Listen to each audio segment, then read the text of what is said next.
Alright, the Chinese Olympic team drama continues, this time in ping pong or table tennis. This was the gold match between two Chinese players, Chen Meng, who ultimately won the gold medal, and silver medalist Sun Shaying. Now, something very disturbing happened during the match and afterwards. First, the camera captures a lady giving the gold medalist the middle finger. And then people saw how deadpan or emotionless these coaches were after Chinese players had won the gold and silver. 张怡宁丁宁面无表情，也没有鼓掌。刘国梁也并没有丝毫的喜悦，就连陈梦的恩师马林，在他夺冠后也没有丝毫的兴奋之情。And they're not even congratulating the winner here. Then we have an arena full of fans chanting the name of the silver medalist instead of the gold winner.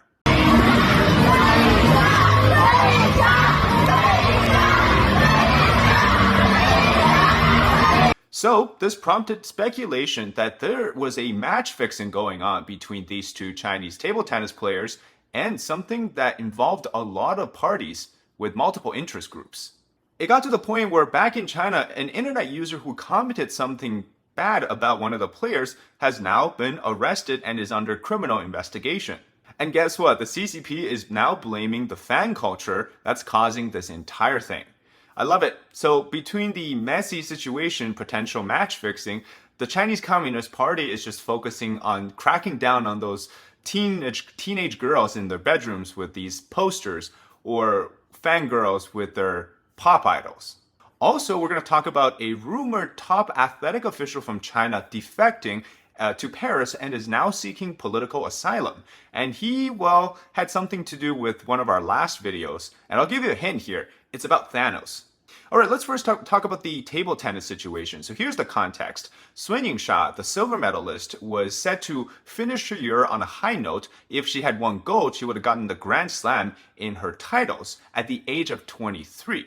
And she has been very active on her social media. She's a very young player, but she's very marketable. She's commercially viable as a player. So there's a lot of sponsorships. She has a huge fan base around her. And so you can imagine, with an arena full of her fans, her losing to Chen Meng, who is this almost retired, relatively older player. And so you can expect now there's not the same dynamic of support here. Imagine the headline had Sun, the silver medalist, gotten gold. 23-year-old is super talented, Grand Slam, national hero, is sponsored by a bunch of different brands in China. I mean, from a sort of a company perspective, nobody wants to market a silver medalist over a gold medalist. That makes sense. And that's really where the accusation for the match fixing comes in, because the final match, the gold match, was between two Chinese players. This wasn't like a match between, China and the USA or something like that. The only reason why there would be match fixing is, of course, if other interests are involved other than individual performances. Basically, it's like the sponsorship sponge. Currently, she's also, by the way, ranked number 1 in the ping pong player ranking. So the sponsor sponge versus this almost retired pro player. Which one is supposed to get the gold? And that's really where this sort of match fixing has turned into a hot discussion on who really did the match fixing and who benefited from it. Now, by the way, just for historical context, this is not the first time Chinese table tennis has been accused of match fixing. And in fact, it's usually done for some really bizarre purpose, like international or geopolitical relationships, or for the sake of national interest, or in this case, the CCP's interest. If there is one supplement you want to get incorporated into your diet, it's a good omega-3 supplement. It's the best all-around defender for your health. It reduces inflammation, cholesterol, improves eyesight, and reduces risk for heart problems, as well as helps with joint pain, among other benefits. Today, I want to introduce you to Puritang's green vegetables. Puritang gets their ingredients straight from the high mountains of South Korea, and the omega oils are extracted from purslane and perilla seeds. It's 100% vegan. Now, personally, I've been using Omega for about 9 years, close to 10 years now. I've recently switched to Puritang for about a few weeks now. Here's why. We mostly get our omegas from fish, right? But that's not the best case for everyone, especially there's the aftertaste. It might not be suitable for vegetarians or vegan. So the most important part, right, we often forget is the actual concentration for omegas. Puritang soft gels have a much higher content for omega 3, 6, 7, and 9 than many of the brands out there. And some say that they notice there's less hair loss, more energy, lower cholesterol levels, and overall improved health. I think the best part for me is the lack of inflammation or the reduction of inflammation. Other brands also they use this high heat method to extract the oil, which in turn creates a lot of harmful byproducts. Puritang's green vegetable is done using a patented method of supercritical carbon dioxide low temperature extraction, so it preserves the natural properties and maintains high purities. First of its kind. So get it for yourself or as a gift to your loved ones ahead of the holiday season. Use my code DZ2023 and you can receive free shipping globally. Check out my link in the description and comment today. So there was a famous Japanese table tennis player. She's actually Chinese, but she got married in Japan, naturalized, and then competed for Team Japan. So this was in the 1994 Olympics. She beat out her former teammates. Her name is Chire Koyama. And basically she had been speculated, at least, that she was forced to match fix with some of her former teammates. But then eventually she got fed up. She went to Japan. She then competed under Team Japan's banner and then beat all of her former teammates and won the gold that year. So it's almost like a revenge, And then there were also more obvious cases, and these were admitted publicly. So there was another player, 1975 and 1977. This was before the Olympics had officially incorporated table tennis into its events. So there was a Chinese player named Zhang, same last name as me. She was told to let her North Korean opponent win, and she did that twice at 2 games. Now, the excuse from the Chinese officials was that we were trying to improve ties, a harmonious relationship with North Korea. Now, this is pretty natural from the CCP's point, right? Nationalistic interest supersedes individual accomplishments, and so many of these players naturally think that it's for the greater good. And then there was also another table tennis player, also Chinese, Li Furong. He openly admitted that he had done match fixing at least 3 to 4 times. And again, it was because of his so-called greater good contribution that he later ascended to officialdom, became a CCP official. So in most cases, these players are okay with match fixing simply because if it's between 2 Chinese players, which one is going to come out with the better sort of outcome? But it seems like, at least if this was stands, Chen Meng, the gold medalist this time, did not listen and decided that, this was supposed to be a fair game and it was a battle of skills. Even if you're rank 1, you're super marketable, you have a lot of sponsors, doesn't matter. This game is what's going to decide who's going to be gold, who's going to be silver.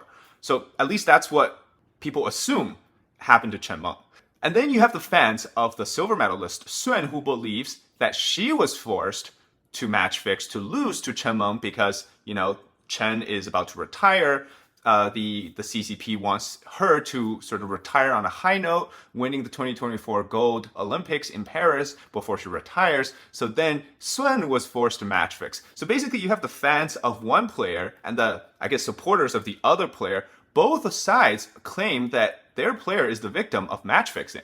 And it just doesn't help that there are some circumstantial evidence to sort of, you would say, support this claim. First of all is the woman in the audience who gave the middle finger to the gold medalist. And she was later revealed to apparently be a PR manager of one of the sponsors of the silver medalist, Ely Milk, actually. And so she was raising a banner that supported the silver medalist. And then later on, Chinese internet users who apparently attended the Olympics event captured her in public, and she was also handing out these posters. Back home, there were already these advertisements from Ely Milk that says the silver medalist was the gold winner. You wonder how they knew that that was going to happen, right? So people started to think that, oh yeah, this is definitely match fixing because all these advertisers were told ahead of time that they can just prepare and roll these out. So that was a fumble by the sponsor. And then there was also the lack of reaction. I guess that is a reaction, but the emotionless faces of the coaches after they had finished the match. Usually you'd think that in these sort of dire times, nationalistic opportunity, right? 2 Chinese players, gold and silver medalists, you'd be celebrating regardless who wins, right? At least that's what I think normal people would do. And then you look at these people, they're like deadpan, no facial expression, just straight up look like they just had the worst day possible, as if they had lost gold. That's just really wild and bizarre.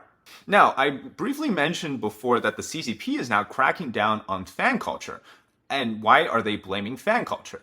Well, Basically, in the eyes of the Chinese Communist Party, any influential person, be that a musician, and pop idol, or an athlete, if they start to grow this cult of personality around them, aka a fan base, or a fan club, whatever you want to call it, or culture, then they become technically a sort of a danger to the regime, because any large group, we've seen in China, like religious groups, human rights groups, dissidents and stuff, once they start to form a base of influence in the eyes of the Chinese Communist Party, that's a danger, that's a threat to them, so they have to be eliminated. And for many years now, the CCP has actively wanted to crack down on the so-called fan culture, because you have people that basically are able to mobilize a massive number of people, in most cases young girls, to sort of do things for them, right? In the many cases, I remember there was a Chinese musical band called TF Boys. Girls would be wearing wedding dresses to their concerts. Chris Wu, who was a Canadian rapper that got sentenced in China for doing illegal stuff, his fans were ready to, go break him out of jail. So these sort of things are actually worrisome for the Chinese regime. It also means that if people are following these influential figures, then the CCP's influence will be much less. And also, obviously, they're not going to admit to match fixing and stuff like that. And really, at the end of the day, this was supposed to be a game that made Chinese viewers proud, and it just turned into a big scandal. And then there were some other points, like even the state media, CCTV, when they were broadcasting this match, the commentators would get really excited when the silver medalist scored, and then even when the gold medalist was scoring multiple times, they didn't seem like in their voice that they were super eager to have that happen. And then there were multiple moments of silence when certain, like when the gold medalist was winning. It seemed like they were just not in it for her, for I guess the gold medalist to be specific. Now, what do you think? Is this a match fixing in the play, or is this just simply sort of a misunderstanding, or really, like the CCP says, a fan culture causing problems? Let me know your thoughts in the comments. Okay, so rumors started to circulate about last week or so, end of last week, that a Chinese athletic official has decided to not go back to China, essentially defected, and is now seeking political asylum in Paris. Now, the information is really blurry in terms of the details, but from what I can understand is that this man is Mr. Yuan Haoran, and he currently serves as a representative of the International Swimming Federation, or World Aquatics as the official name is called, as a representative from China. And in China, he also holds an official position in the Chinese athletics organizations. So he is a Chinese official in the athletic system. And if you actually go into search for anything related to his so-called defection or political asylum, you really can't find anything. So then, how do we really confirm it's him? So, a few days ago, there was a Chinese Weibo account that was posting about this so-called Thanos face, or purple yam face, that was happening to these US swimmers. Now, this was obviously a fake story. We did a whole episode on this. And this account was also refuting this sort of claim, which basically the account claims that it started on Chinese state media. When they were broadcasting the signal, they deliberately turned up the purple hue, or the saturation, on these swimmers to make them look purple. And apparently they were able to do like real-time shifts, edits in the live shot to make only the US side look ridiculous. And so they started this whole rumor. And this account that was refuting the rumors ended up getting reported by a bunch of obviously brainwashed nationalists in China. And so people started to investigate who is behind this account. It turned out to be Mr. Yuan, this alleged asylum seeker. He, I guess, was in Paris at the time, or still in Paris, and they made this official announcement saying that this person is now under investigation. Again, still, we know that he's under investigation, but we're still not 100% sure if he is the guy who's seeking political asylum. But Mr. Yuan is definitely facing investigation if he goes back to China. So it kind of makes sense that he won't go back anymore. Instead, he'll defect, because the possibility of him disappearing is very high. And so actually talking about this, where this whole purple face, or purple yam face, came from, is actually a Chinese scandal. So back in the day, or not even back in the days, like years ago, there was a Chinese swimmer whose pee color was purple, because they were on some next level juice. And so the CCP basically made this new false claim based on an old scandal that they were involved in, also in swimming. So the very thing that they were accusing the US of doing in swimming, which is apparently this new purple juice, they did it first themselves. And by the way, the Chinese swimmer's name is Sun Yang. You can look him up on Google and find all the information around his scandal. I think he also like smashed his little vial or that little cup of pee. So now my question is, if Mr. Yuan is truly the asylum seeker, will he also expose all of the, juicy details, see what I did there, about Chinese swimming? And maybe we'll find more about what actually they were doing. Because, they shattered some world record, really insane swimming records. Is that real? He would know something about it. So we'll have to stay tuned to the follow-up if there is ever anything about that. But yeah, that's what we know so far. All right, that's it today for the episode on how there's a latest match-fixing scandal in the Chinese ping pong, as well as a potential asylum seeker from Chinese swimming. If you enjoy the content, leave a like, comment below your thoughts, and subscribe to our channel.